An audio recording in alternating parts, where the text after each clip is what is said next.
Ne scrolle pas, car je sais que tu ne sais pas faire la différence entre le développement personnel et l'entrepreneuriat. Ok, je t'explique en 2-3 mouvements. Ça veut dire quoi? Le développement personnel est vu aujourd'hui comme un entrepreneur. Non, le développement personnel est le moteur en fait de l'entrepreneuriat. Je t'explique. Richard Passy Berton le dit dans sa citation, le développement personnel est seul et suffisant comme le but de l'existence humaine.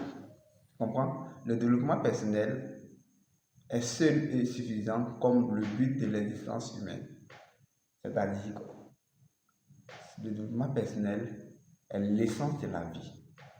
Vous comprenez? Donc le développement personnel, c'est l'essence de la vie, ce n'est pas l'entrepreneuriat. Donc ce que tu dois comprendre, c'est le développement personnel qui va te permettre d'entreprendre. Vous comprenez? C'est le développement personnel qui va t'apprendre à entreprendre.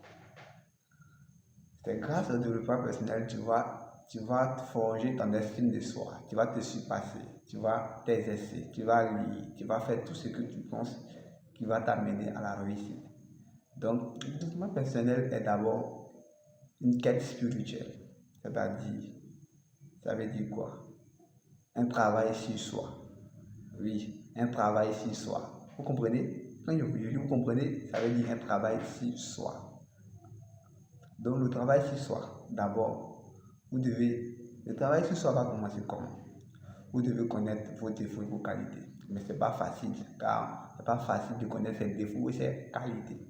Donc, pour connaître ses défauts et ses qualités, vous ne pouvez pas, vous devez avoir des valeurs en fait. Donc, en termes de valeurs, vous devez avoir des gens que vous aimez et qui ont réussi dans leur vie et les imiter. Comme Théophile Gautier, le Parnassien, un écrivain français parnassien, disait: qui n'imite pas ne sera jamais original. Donc, ça commence par l'imitation, comme celle de la PNL, on sait, c'est l'imitation, oui. Commence à imiter celui que tu aimes afin de devenir original. Oui, c'est ça. Donc, imitez les gars. Le développement personnel, c'est l'imitation.